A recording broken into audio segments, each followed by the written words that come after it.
प्रेम कुमार का प्यार भरा अभिवादन व नमस्कार दोस्तों। आज मैं 12 मई 2025 डेली करंट अफेयर को प्रस्तुत कर रहा हूं। महत्वपूर्ण वीडियो है और परीक्षा उपयोगी है। दोस्तों, आज के महत्वपूर्ण वीडियो में महत्वपूर्ण प्रश्न हैं और दोस्तों इस महत्वपूर्ण वीडियो में महत्वपूर्ण जानकारी आज मैं निपाह वायरस से संबंधित जानकारी दे रहा हूं। इसके बारे में, इसके इतिहास से संबंधित जानकारी और भारत में कब कब इसका प्रकोप रहा है, विस्तृत जानकारी है। और दोस्तों, वर्ल्ड जूरिस्ट संगठन द्वारा मेडल ऑफ ऑनर से सम्मानित होने वाले प्रथम भारतीय वकील कौन रहे। और दोस्तों, दीपिका कुमारी ने तीरंदाजी वर्ल्ड कप में कौन सा पदक जीता। यूएस और ईरान के बीच परमाणु वार्ता का नया दौर कहां आयोजित हुआ। त्रिसेना त्रिसेना सम्मानित युद्धाभ्यास पाठ्यक्रम का दूसरा संस्करण कहां संपन्न हुआ। दोस्तों, राष्ट्रीय प्रौद्योगिकी दिवस के बारे में महत्वपूर्ण जानकारी है। और रूस के राष्ट्रपति ने यूक्रेन के साथ कहां वार्ता करने का प्रस्ताव किया। भारत और न्यूजीलैंड के बीच मुक्त व्यापार समझौता वार्ता का पहला दौर कहां संपन्न हुआ। डोनाल्ड ट्रंप ने किसे अपना अंतरिम यूएस अटॉर्नी जनरल घोषित किया।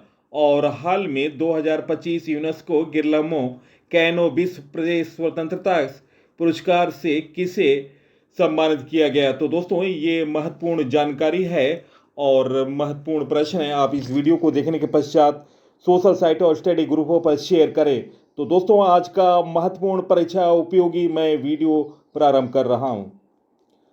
फर्स्ट क्वेश्चन, हाल में डोनाल्ड ट्रंप ने किसे अंतरिम यूएस अटॉर्नी घोषित किया। गाइस, इस प्रश्न का सही उत्तर निम्न ऑप्शनों में ऑप्शन बी जिननी पीरो, ऑप्शन बी इस प्रश्न का सही उत्तर है। नेक्स्ट क्वेश्चन, हाल में भारत और न्यूजीलैंड के बीच मुक्त व्यापार समझौता वार्ता का पहला दौर कहां संपन्न हुआ। गाइस, इस प्रश्न का सही उत्तर है निम्न ऑप्शनों में ऑप्शन सी नई दिल्ली इस प्रश्न का सही उत्तर है। भारत और न्यूजीलैंड के बीच मुक्त व्यापार समझौता वार्ता का पहला दौर कल नई दिल्ली में सफलतापूर्वक संपन्न हो गया। वाणिज्य और उद्योग मंत्रालय ने कहा कि पहले दौर की वार्ता दोनों देशों के बीच वर्चुअल माध्यम से बातचीत के बाद हुई। मंत्रालय ने कहा कि वस्तु और सेवा व्यापार, व्यापार सुविधा और आर्थिक सहयोग के पारस्परिक रूप से लाभकारी क्षेत्रों सहित समझौते के सभी क्षेत्रों में रचनात्मक वार्ता हुई।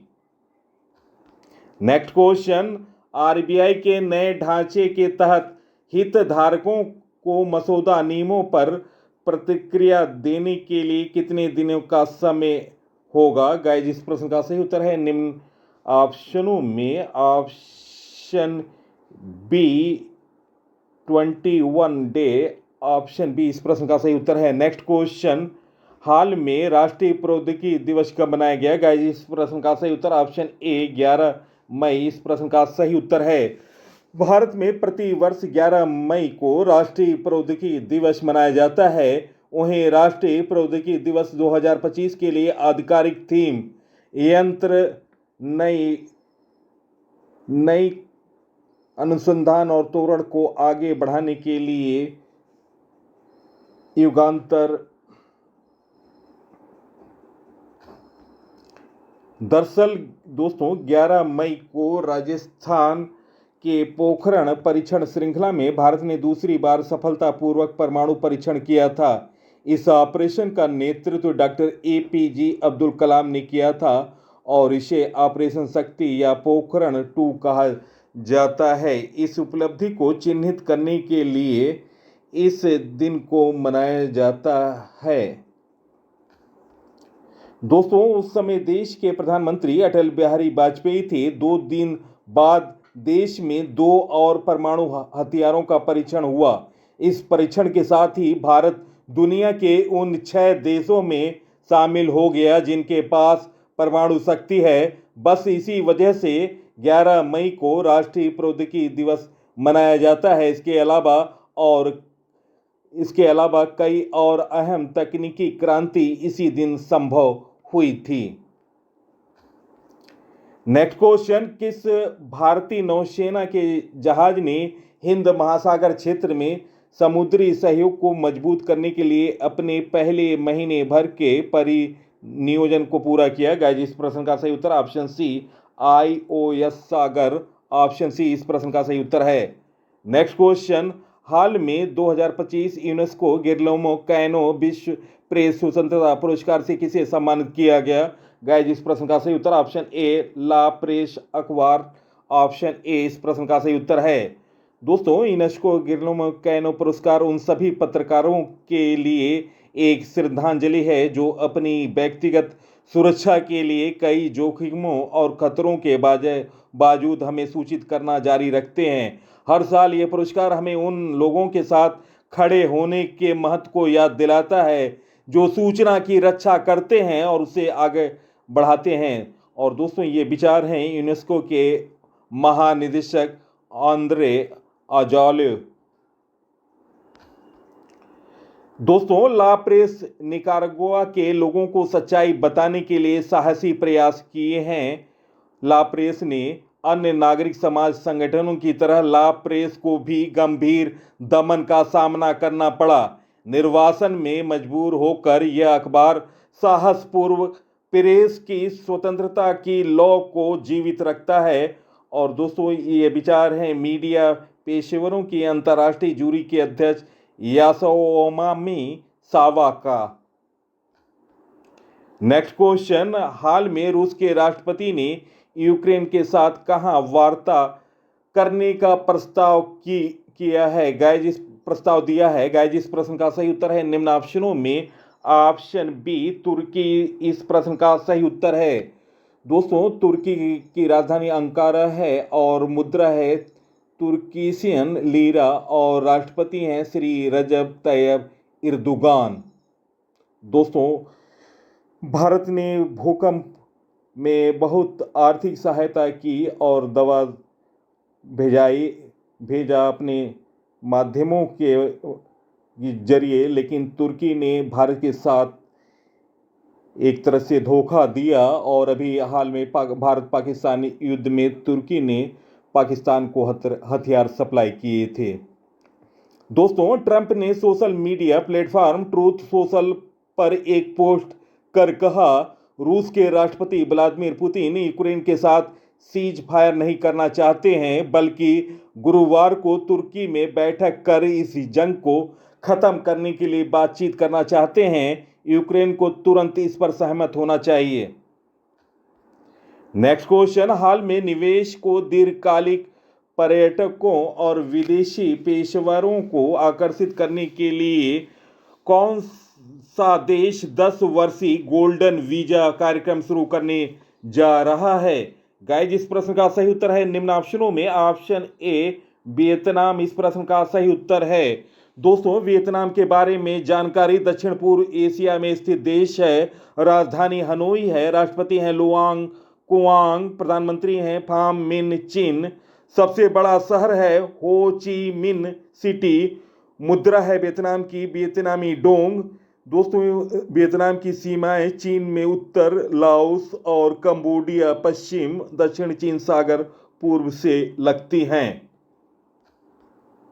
नेक्स्ट क्वेश्चन, हाल में त्रिसेना संभावित युद्ध अभ्यास पाठ्यक्रम का दूसरा संस्करण कहां संपन्न हुआ? गाइस, इस प्रश्न का सही उत्तर है निम्न ऑप्शनों में ऑप्शन ए नई दिल्ली इस प्रश्न का सही उत्तर है ऑप्शन ए।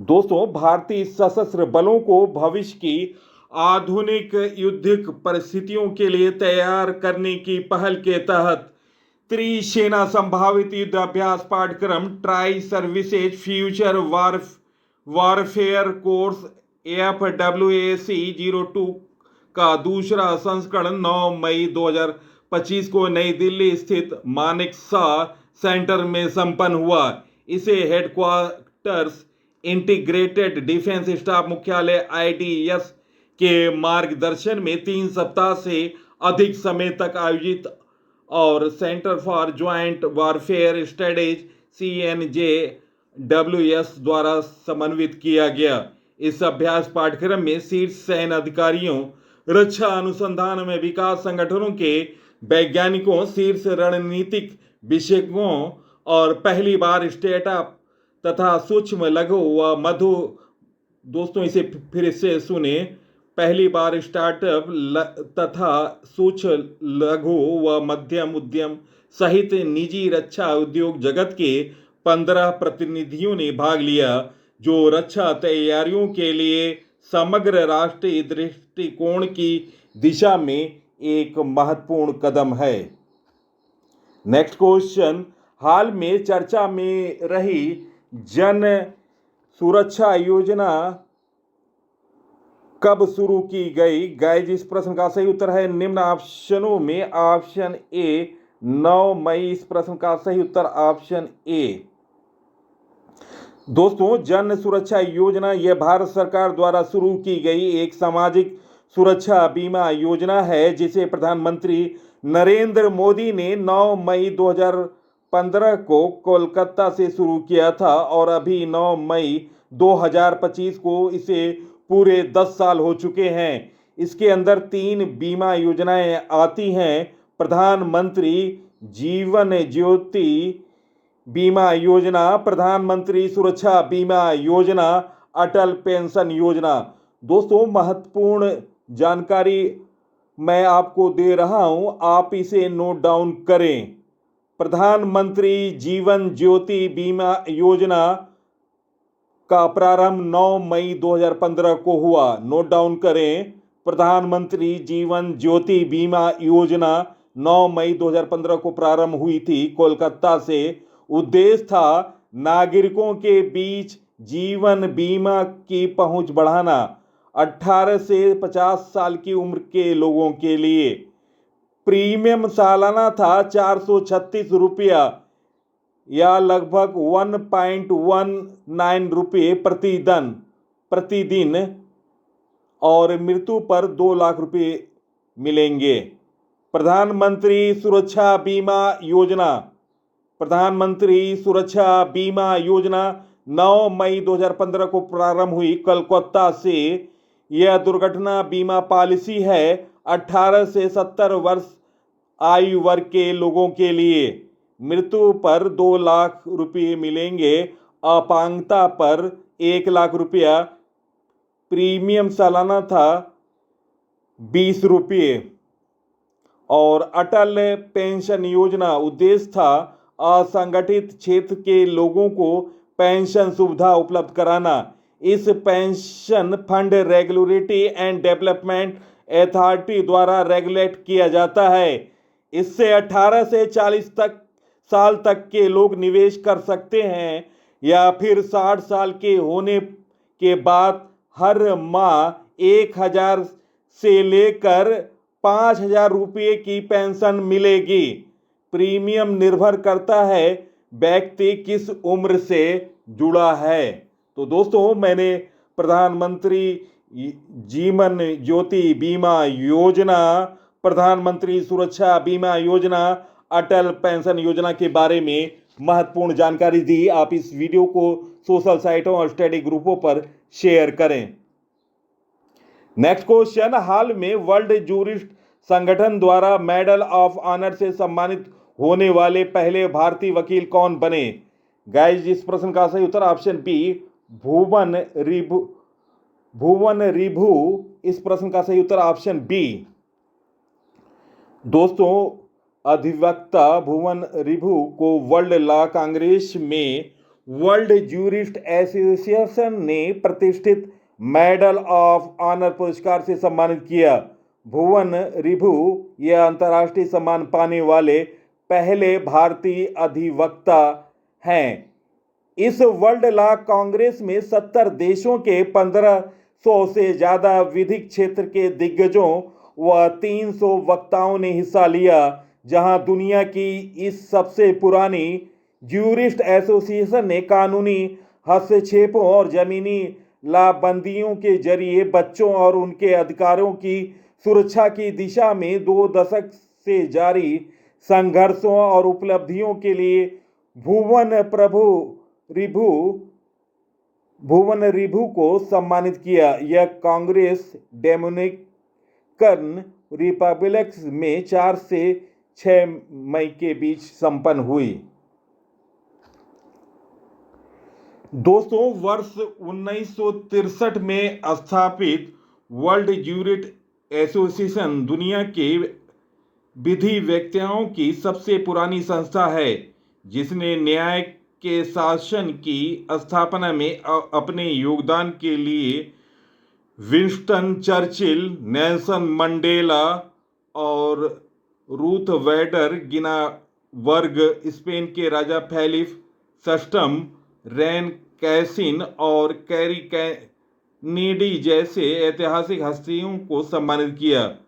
दोस्तों, भुवन रिभु के सर्वोच्च न्यायालय और उच्च न्यायालय में दायर 60 से ज़्यादा जनहित याचिकाओं के नतीजे में कई ऐतिहासिक फैसले आए हैं, जिसने देश में बाल अधिकार व बच्चों की सुरक्षा का पूरा परिदृश्य बदल दिया।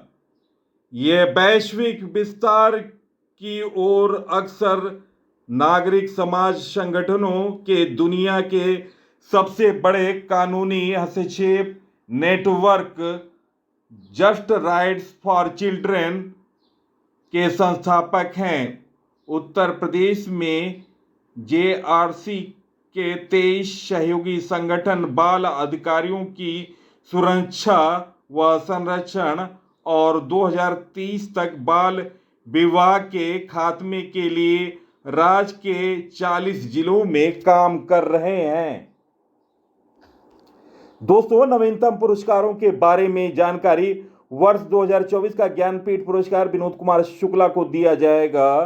पी शिवकामी को वर्चलो दलित साहित्य पुरस्कार 2025 से सम्मानित किया गया। मृदुलिका झा ने पत्रकारिता 2025 में रामनाथ गोयनका पुरस्कार जीता। संघमित्रा ताई गायकवाड़ को लोकप्रिय नागरिक उत्कृष्टता पुरस्कार से सम्मानित किया गया। निखिल सिंघल को उत्तर प्रदेश अनमोल रत्न पुरस्कार से सम्मानित किया गया। टॉम क्रूज को ब्रिटिश फिल्म इंस्टीट्यूट फेलोशिप से सम्मानित किया गया। गुंटूर व्लासेन ने 2025 स्टॉकहोम जल पुरस्कार जीता। राजेश उन्नी को राष्ट्रीय समुद्री वरुण पुरस्कार से सम्मानित किया गया। तो दोस्तों, ये रहे नवीनतम पुरस्कार। नेक्स्ट क्वेश्चन, हाल में किसे राष्ट्रीय सुरक्षा सलाहकार बोर्ड का प्रमुख नियुक्त किया गया? गाइस, इस प्रश्न का सही उत्तर ऑप्शन ए आलोक जोशी इस प्रश्न का सही उत्तर है। आलोक जोशी 1976 बैच के हरियाणा कैडर के आईपीएस अधिकारी हैं। लखनऊ के रहने वाले जोशी ने जेएनयू से राजनीतिक विज्ञान में मास्टर की डिग्री हासिल की। इसके बाद उन्होंने अपने कैरियर की शुरुआत आईपीएस के रूप में की और बाद में खुफिया क्षेत्र में अपनी विशेषज्ञता स्थापित की। जोशी ने 2012 से 2014 तक भारत की बाहरी खुफिया agency research and analysis wing रा के प्रमुख के रूप में कार्य किया।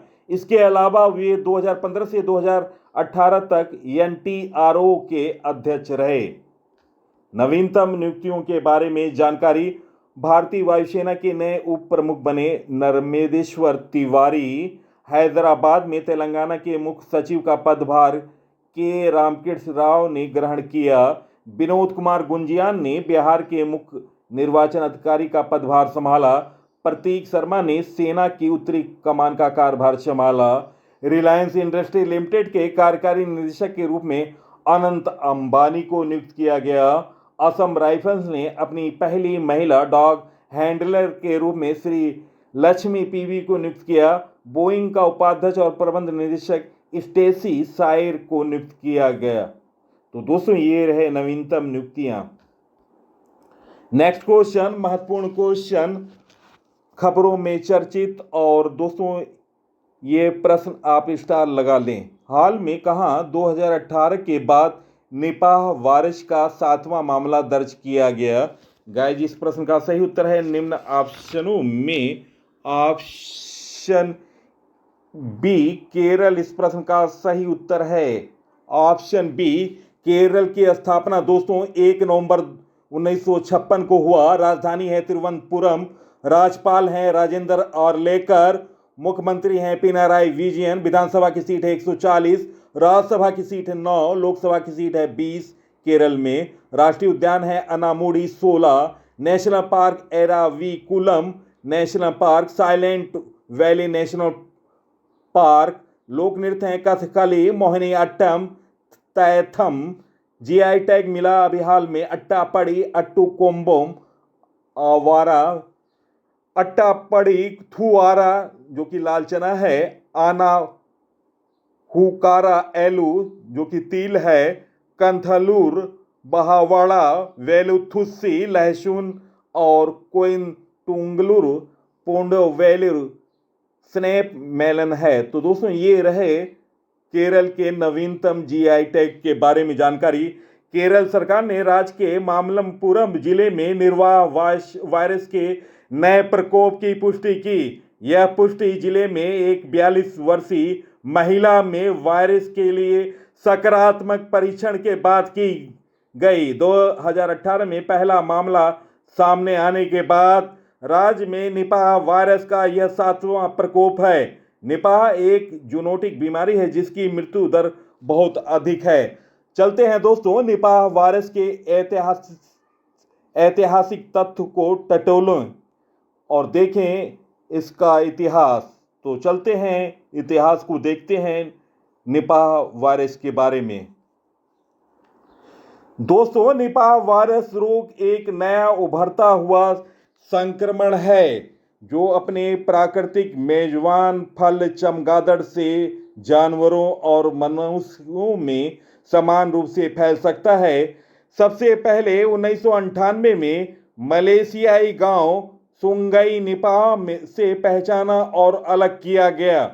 निपाह संक्रमण एक वायरल बीमारी है जिसमें उच्च रोग जनकता है। यह प्रकोप मवेशियों खासकर सुअरों में फैल गया जिनसे लगभग 300 लोगों को संक्रमित किया, जिनमें 100 से अधिक लोगों की एक साल के भीतर मौत हो गई।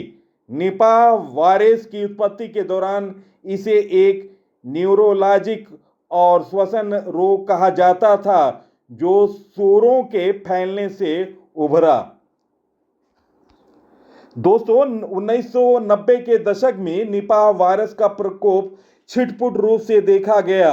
ज्यादातर दक्षिण पूर्व एशिया में 2019 में प्रकाशित एक महामारी विज्ञान समीक्षा से पता चला कि मलेशिया में 265 मामले, बांग्लादेश में 261 मामले, भारत में 85 मामले, फिलीपींस में 17 मामले, सिंगापुर में 11 मामले से कुल 639 निपाह वायरस के पीड़ित सामने आए, जिनमें मृत्यु दर लगभग अधिक है।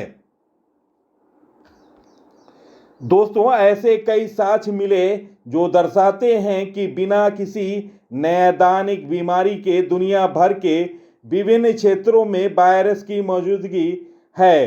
कंबोडिया, मेडागास्कर और थाईलैंड में फल खाने वाले चमगादड़ों में वायरस की मौजूदगी पाई गई। यह प्रमाणित किया कि कुत्तों, बिल्लियों, बकरियों, भेड़ों और घोड़ों सहित पालतू जानवरों की कई प्रजातियां भी इस वायरस के हमले की चपेट में है। दोस्तों भारत में निपाह वायरस कब प्रकट हुआ? दोस्तों वर्ष 2001 में भारत में निपाह वायरस का पहला प्रकोप पश्चिम बंगाल के सिलीगुड़ी में देखा गया, जो निपाह वायरस के प्रकोप से पीड़ित देश बांग्लादेश के करीब स्थित है। वर्ष 2007 में भारत में निपाह वायरस का प्रकोप नादिया पश्चिम बंगाल में देखा गया। वर्ष 2018 में यह निपाह वायरस का प्रकोप केरल के कोझिकोड और मल्लापुरम में देखा गया। सूचांक रोगियों को फल खाने वाले चमगादड़ों के माध्यम से संक्रमण होने की सूचना मिली थी।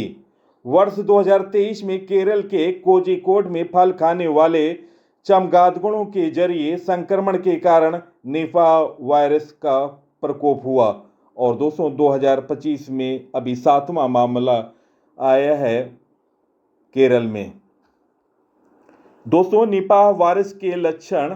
मनुष्यों के निपाह वायरस संक्रमण के लक्षणहीन से लेकर तीव्र श्वसन संक्रमण के लक्षण और घातक हेपेटाइटिस के लक्षणों तक हो सकते हैं। लक्षण वाले मामले में देखे जाने वाले निपाह वायरस की शुरुआती लक्षण हैं बुखार, सिर दर्द, मांसपेशियों में दर्द, उल्टी करना, गला खराब होना,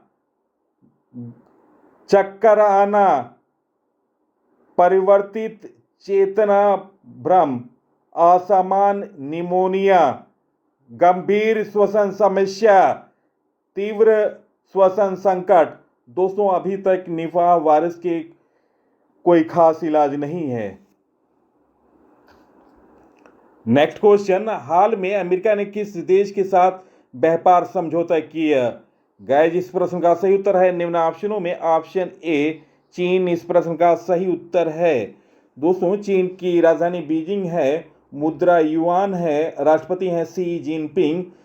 अमेरिका के secretary of treasury Scott Bessent ने कहा, मुझे ये बताते हुए खुशी हो रही है कि अमेरिका और चीन ने व्यापार समझौते में महत्वपूर्ण प्रगति कर ली है। इस समझौते की जानकारी राष्ट्रपति डोनाल्ड ट्रंप द्वारा दी गई।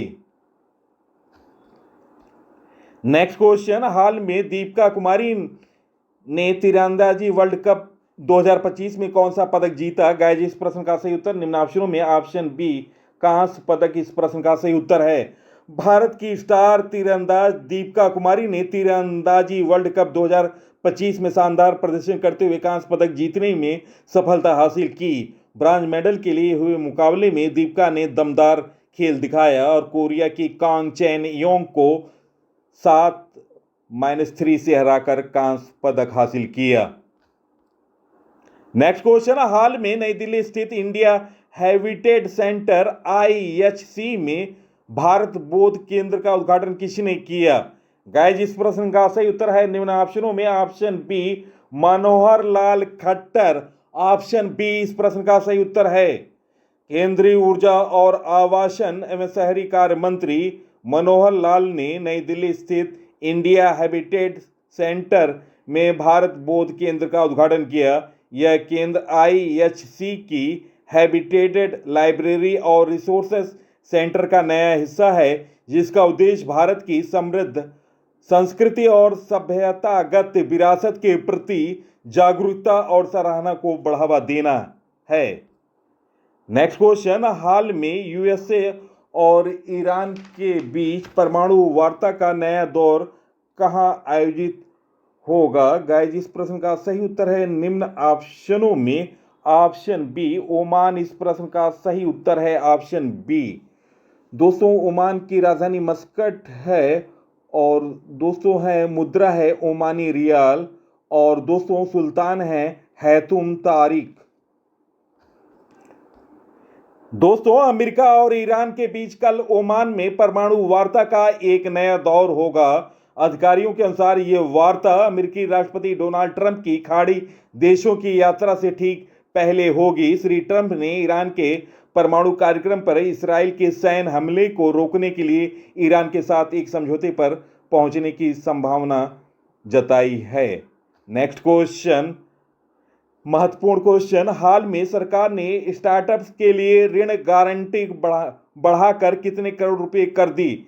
गाइस, इस प्रश्न का सही उत्तर ऑप्शन ए 20 करोड़ रुपए इस प्रश्न का सही उत्तर है। नेक्स्ट क्वेश्चन, दोस्तों महत्वपूर्ण जानकारी, भारत सरकार ने स्टार्टअप्स के लिए ऋण गारंटी योजना के अंतर्गत पात्र स्टार्टअप्स के लिए गारंटी के वर्तमान 10 करोड़ रुपए प्रति उधारकर्ता से बढ़ाकर 20 करोड़ रुपए कर दिया। इस आशय की सूचना 9 मई 2025 को केंद्रीय वाणिज्य और उद्योग मंत्रालय के तहत उद्योग और आंतरिक व्यापार संवर्धन विभाग DPIIT द्वारा किया गया था।